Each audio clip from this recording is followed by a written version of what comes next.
책을 좋아했던 소녀의 황혼의 책 여행입니다. 꿈이 있으셨던 모든 분들과 함께하고 싶습니다. 오늘의 책 한 줄이 어쩌면 꿈을 다시 찾게 해줄지도 모른다는 또 다른 꿈을 꾸고 싶습니다. 들어가며 2002년 낙엽이 떨어지던 늦가을, 장사를 하다 잠깐 짬을 내서 책을 읽고 있는 내 모습을 보고 놀러왔던 남편 친구분이 책 한 권을 추천해 주었습니다. 그 책이 바로 로버트 기요사키의 부자 아빠, 가난한 아빠입니다. 책의 제목을 보는 순간 저는 설레발을 쳤지요. 그렇지 뭐, 뻔한 내용. 마음이 부자이고 마음이 가난하다는 내용 아니겠어? 그런데 책을 펼치는 순간 제 마음은 요동을 쳤습니다. 그동안 누구도 그렇게 적나라하게 돈에 대해 살점을 헤집고 뼈가 보일 정도로 드러내 준 적이 없었습니다. 그것은 마치 콩쥐가 착하고 팥쥐가 못된 것을 뒤집어 버리는 의식의 변화였습니다. 흥부가 무능하고 놀부가 현실적이라는 인정하고 싶지 않은 현실의 인정이었습니다. 다 읽고 나서 왜 정말 학교에서는 이런 내용을 가르치지 않는 걸까? 국가를 의심하게도 되었습니다. 그리고 저는 미친 듯이 그 책을 지인들에게, 오빠에게 선물했습니다. 그런데 정말 예상하지 못한 일은 거기서 일어났습니다. 이런 고급 정보를 듣고도 그들은 변하지 않았습니다. 오히려 로버트 기요사키가 돈만 아는 나쁜 사람이라고 했습니다. 그때 저는 알았습니다. 아무리 정보가 흘러넘쳐도, 아무리 방법을 가르쳐 주어도 누구나 다 그것을 자신들의 것으로 받아들이는 것은 아니구나 하는 것을요. 여기서는 소개를 안 했지만 책 속에는 부동산 이야기, 시스템 이야기, 부채와 자산의 이야기 등 많은 이야기들이 소개됩니다. 그때부터 부동산에 관심을 갖게 되었고 결국 그로부터 10년 후 저는 건물을 하나 사게 되었습니다. 그래서 월세 소득을 마련하게 되었고요. 그로부터 20년이 지난 지금 저는 시스템 하나를 구축하려고 합니다. 20년 만에 다시 읽어보는 부자 아빠, 가난한 아빠는 지금의 어떤 책과 비교해도 뒤지지 않는 영원한 스테디셀러입니다. 뉴 노멀의 시대, 초비우카 시대, 어디에서도 방향을 잡아주지 않는 지금 오히려 더 간절한 책이라는 생각이 듭니다. 여러분 모든 분들께 미친 듯이 책을 전해드리고 싶은 마음을 담아 정리를 시작하겠습니다. 본질을 벗어나지 않는 요약, 부자 아빠, 가난한 아빠, 지은이 로버트 기요사키. 가난한 아버지, 돈을 좋아하는 것은 모든 악의 근원이다. 부자 아버지, 돈이 부족한 것은 모든 악의 근원이다. 가난한 아버지, 나로서는 그것을 살 여유가 없다. 부자 아버지, 어떻게 하면 그것을 살 수 있을까?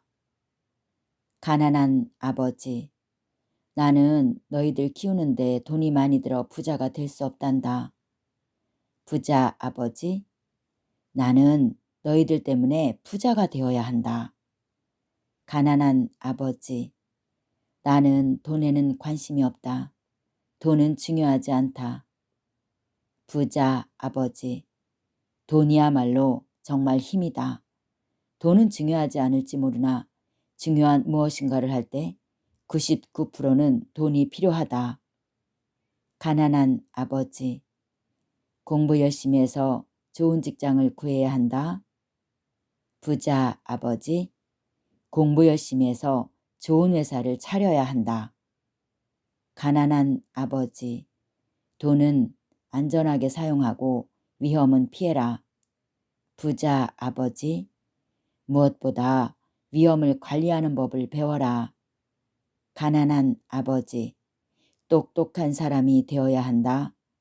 부자 아버지, 내가 똑똑한 사람을 고용해야 한다. 나는 누구 말을 들어야 하는가? 부자 아버지인가? 아니면 가난한 아버지인가? 두 분 모두 교육과 배움을 아주 높이 평가했다. 하지만 무엇을 배워야 하는지에 대해서는 의견이 달랐다. 한 분은 내가 열심히 공부해서 교수나 변호사 혹은 회계사가 되기를 원했다. 다른 분은 내가 열심히 공부해서 부자가 되고 돈이 어떻게 움직이는지와 돈이 나를 위해 일하도록 하는 방식을 알기를 원했다. 나는 돈을 위해서 일하지 않는다.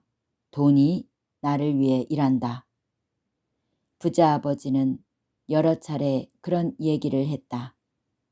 나는 9살 때 부자 아버지 말을 듣고 그분에게서 돈에 대해 배우기로 결심했다. 그래서 나는 학위는 많았어도 여전히 가난한 아버지의 말은 듣지 않기로 했다. 가지 않은 길, 로버트 프로스트. 노란 숲속에 두 갈래 길이 있었지. 나는 양쪽 모두를 갈 수는 없었지. 오랫동안 서서 곰곰이 생각했지. 한쪽 길을 멀리까지 바라보았지. 그 길이 덤불 속에서 굽어져 있는 곳까지. 그러다가 똑같이 좋은 다른 길을 택했지. 어쩌면 그 길이 더 나은 것도 같았지. 풀이 더 많았고 발길을 기다리는 듯 싶었기에.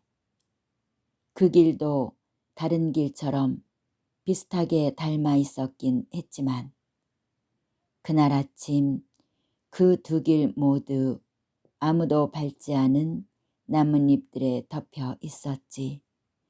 오, 나는 하나는 다음 날을 위해 남겨두었지.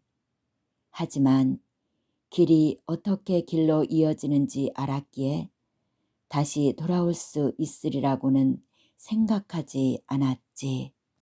한숨을 지으며 이 얘기를 할 수밖에. 수많은 세월이 흐르고 흐른 후에 숲속에 두 갈래 길이 있었노라고. 그리고 나는 사람들이 덜 간 길을 택했노라고. 그리고 그것이 내 운명을 정했노라고. 나는 곧잘 프로스트의 가지 않은 길이란 시를 생각하곤 했다. 학식이 높은 내 가난한 아버지의 조언과 그의 돈에 대한 태도를 경청하지 않기로 한 결정은 아픈 결정이었다. 하지만 그것은 내 삶을 규정할 결정이었다. 그렇게 결정을 한 후에 돈에 대한 내 배움이 시작되었다. 돈은 일종의 힘이다. 하지만 더 힘이 센 것은 돈에 관한 지식이다. 돈은 있다가도 없지만 돈에 대한 지식이 있으면 그것을 통제할 수 있고 재산을 모을 수 있다. 부자 아버지가 나에게 가르친 교훈은 간단한 것이었다. 하지만 결국에는 이 모든 것이 6개의 주요 교훈으로 압축되어 30년 동안 반복되었다. 이 책은 그 6가지 교훈에 관한 책이며 나는 부자 아버지가 나에게 얘기해 준 것처럼 아주 간단하게 이 책에서 설명을 했다. 이 교훈들은 해답이 아닌 지침이 될 것이다. 이 지침은 당신과 아이들이 점차 증가하는 변화와 불확실성의 세상에서 어떤 일이 일어나건 더 부자가 되도록 도와줄 것이다.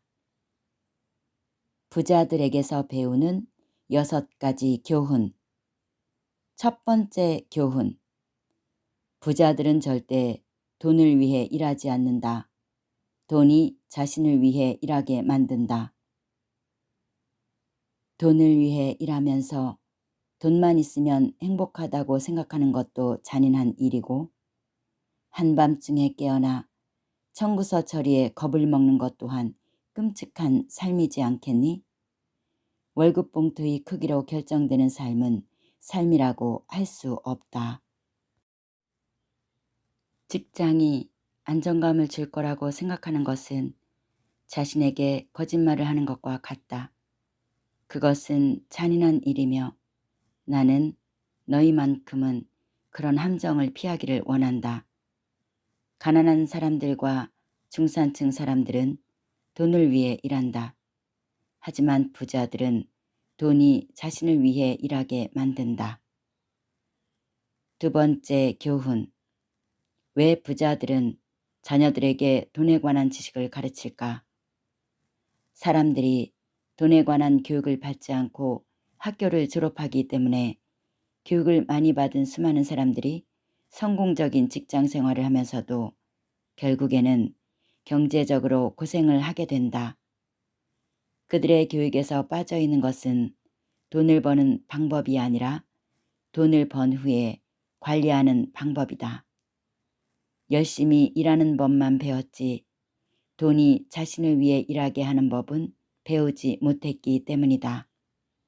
사람들이 탄력성을 갖고 열린 마음으로 배운다면 변화 속에서도 점점 더 부자가 될 것이다.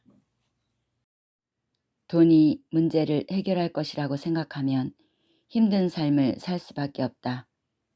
지식이 문제를 해결하고 돈을 만든다. 금융 지식이 없는 돈은 곧 사라질 돈이다. 부자들은 자산을 획득한다. 반면에 가난한 사람들과 중산층 사람들은 부채를 획득하지. 부자 아빠의 말에 내가 물었다. 그러면 자산이 무엇인지 알고 그것을 획득하기만 하면 부자가 된다는 건가요? 부자 아버지는 고개를 끄덕였다. 그래, 그렇게 간단한 것이란다. 그렇게 간단한 것이라면 왜 모두가 부자가 아닌 거죠? 내가 물었다. 부자 아버지는 미소를 지었다. 왜냐하면 사람들이 자산과 부채의 차이를 모르기 때문이지. 나는 이렇게 물은 기억이 난다. 어떻게 어른들이 그렇게 멍청할 수 있죠? 그것이 그렇게 간단하다면, 또 그렇게 중요하다면 왜 모두가 그것을 알려고 하지 않죠? 대개의 경우 간단한 개념이 어른들에게 먹히지 않는 것은 그들이 다른 식으로 교육을 받았기 때문이다. 그런 어른들에게 다시 배우라고 혹은 다시 아이들이 되라고 요구하는 일은 쉽지 않은 일이다. 똑똑한 어른들은 종종 단순한 개념에 관심을 갖는 것이 창피한 일이라고 느끼기 때문이다. 세 번째 교훈. 부자들은 남을 위해 일하지 않고 자신을 위해 사업을 한다. 부자들은 사치품을 맨 나중에 사는데 가난한 사람들과 중산층 사람들은 그것을 맨 처음에 사는 경향이 있다. 가난한 사람들과 중산층 사람들은 부자로 보이기 위해 큰 집과 보석, 모피 혹은 고급차를 사곤 한다. 그렇게 하면 부자로는 보이지만 사실 그들은 점점 더 빚만질 뿐이다. 가난한 사람들과 중산층 사람들은 자신들의 피와 땀 그리고 아이들에게 물려주어야 할 유산으로 사치품을 산다. 진정한 사치는 진짜 자산에 투자하고 개발한 보상으로 오는 것이다. 예를 들어 우리 부부는 임대용 주택에서 추가 수입이 나왔을 때 아내가 벤츠를 샀다. 아내는 벤츠를 사기 위해 추가 노동을 하거나 위험성을 감수하지는 않았다. 임대용 주택이 차를 산 것이다. 하지만 아내는 4년 동안 기다리는 인내를 했다. 이렇게 시간을 갖고 투자를 해서 자기 사업을 구축하면 이제는 그 요술 방망이를 사용할 수 있게 된다. 이것이 부자들이 갖고 있는 최대의 비밀이다. 부자들을 점점 더 부자로 만드는 비밀이다. 시간을 갖고 부지런히 자기 사업을 한 결과 찾아오는 보상이다. 네 번째 교훈. 부자들은 세금의 원리와 기업의 힘을 안다. 나는 월급 봉투를 받을 때마다 늘 실망했다. 세금 공제가 너무 많았고 내가 열심히 일할수록 공제 금액도 더 많았다.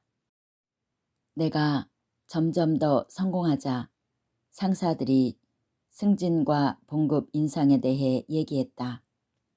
그것은 듣기 좋은 소리였지만 나는 부자 아버지가 나에게 이렇게 묻는 것을 들었다.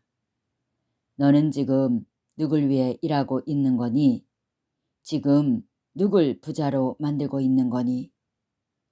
나는 부자 아버지에게서 배운 교훈으로 일개 고용인이 되는 쥐경주에서 일찍 빠져나올 수 있었다. 그것이 가능했던 것은 내가 그런 교훈으로 획득한 적절한 금융 지식 때문이었다. 내가 금융 IQ라 부르는 그런 금융 지식을 갖지 못했다면 재정적 독립은 훨씬 더 어려웠을 것이다. 금융 IQ는 4가지 분야의 지식으로 구성된다. 첫째, 회계 지식이 필요하다. 이런 능력이 있으면 여러 사업의 강점과 약점을 파악할 수 있다. 이것은 뇌적인 지식, 즉 세부적인 지식인 금융 보고서를 읽고 이해하는 능력이다. 둘째, 투자 지식이 필요하다. 나는 이것을 돈이 돈을 버는 과학이라 부른다. 이것에는 전략과 계획이 포함된다. 이것은 우뇌적인 지식, 즉 창의적인 지식이다. 셋째, 시장에 대한 지식이 필요하다. 이것은 수요와 공급의 과학이다. 넷째, 법률 지식이 필요하다. 기업이 제공하는 세금 혜택과 절세에 관한 지식이 있는 사람은 단순한 직원이거나 작은 사업체의 주인인 사람보다 훨씬 더 빨리 부자가 될 수 있다. 이것은 걷는 사람과 나는 사람의 차이와 같다. 5번째 교훈. 부자들은 돈을 만든다. 우리는 학교에서 실수를 할 때마다 벌을 받는다. 하지만 인간은 실수를 통해 교훈을 얻고 배움을 얻는다. 부자가 되는 것도 마찬가지다. 아쉽게도 대부분의 사람들이 부자가 되지 못하는 근본 원인은 그들이 돈을 잃는 것을 걱정하기 때문이다. 이기는 사람들은 지는 것을 걱정하지 않는다. 실패를 피하는 사람들은 성공도 피한다. 현실 세계에서는 똑똑한 사람보다 용감한 사람이 앞서간다. 우리가 주저하는 이유는 기술적인 지식의 부족 때문이 아니다. 그보다는 자기 확신의 부족 때문이다. 나는 사람들이 해답을 알면서도 용기가 부족해서 실천하지 못하는 것을 볼 때 마음이 너무 아팠다. 우리가 살고 있는 시기는 세계 역사상 유례가 없는 시기이다. 앞으로 수세대 후의 사람들이 지금의 이 시기를 돌아보면서 얼마나 신나는 시대였는지 얘기할 것이다. 낡은 것이 죽고 새로운 것이 태어나는 시기였다고 말할 것이다. 혼란이 가득하고 아주 신나는 시기였다고 말할 것이다. 오늘날 나는 너무도 많은 사람들이 낡은 사고에 매달리기 때문에 더 열심히 일하면서도 고생하는 것을 본다. 낡은 사고가 이들의 가장 큰 부채이다. 그것이 부채인 이유는 그들이 그런 사고나 행동 방식이 어제의 자산이었음을, 그리고 이제는 이미 가고 없음을 모르기 때문이다. 오늘날에는 인간들은 몸이 아닌 마음으로 일을 한다. 더구나 그런 식으로 무언가가 일어난다. 그런 식으로 행동이 일어난다. 이런 상황은 웃기고 무섭지만 재미도 있다. 이런 세상에서 나는 때로는 이기고 때로는 진다고 말하지 않는다. 때로는 이기고 때로는 배우는 것이다. 인간이 배우는 방식을 보면 실수를 통해 교훈을 얻고 배우기 때문이다. 6번째 교훈. 부자들은 돈을 위해 일하지 않고 배움을 위해 일한다. 톰 크루즈가 나오는 제리 맥가이어라는 영화에는 멋진 구절이 많이 있다. 그 중에서 가장 인상 깊었던 장면은 톰 크루즈가 회사를 떠나는 장면이다. 그가 회사에서 잘리고 그리고 난 후 동료 직원들에게 이렇게 묻는다. 나랑 같이 갈 사람 누구 없어요? 그러자 사람들이 모두 숨을 죽인 채 눈치만 본다. 그 중에서 한 여자가 겨우 이렇게 얘기한다. 같이 가고 싶지만 3달 후에 승진하기 때문에. 그래서 나는 이런 궁금증을 갖는다. 근로자들은 미래를 보고 있는 것일까? 아니면 그냥 다음 월급날만 기다리면서 앞일을 생각하지 않는 것일까? 나는 돈을 더 벌려는 사람들과 이야기할 때마다 늘 같은 것을 권유한다.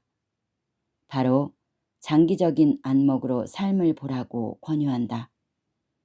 장기적으로는 교육이 돈보다 더 소중하다. 내가 이런 제안을 할 때 사람들은 이렇게 대답한다. 나는 관심이 있는 일만 하고 싶어요. 이 대답에 나는 이렇게 얘기한다. 나는 체육관에 가는 일에 관심이 없습니다. 하지만 나는 건강한 모습으로 더 오랜 삶을 위해 그곳에 갑니다. 인생은 체육관에 가는 것과 비슷하다.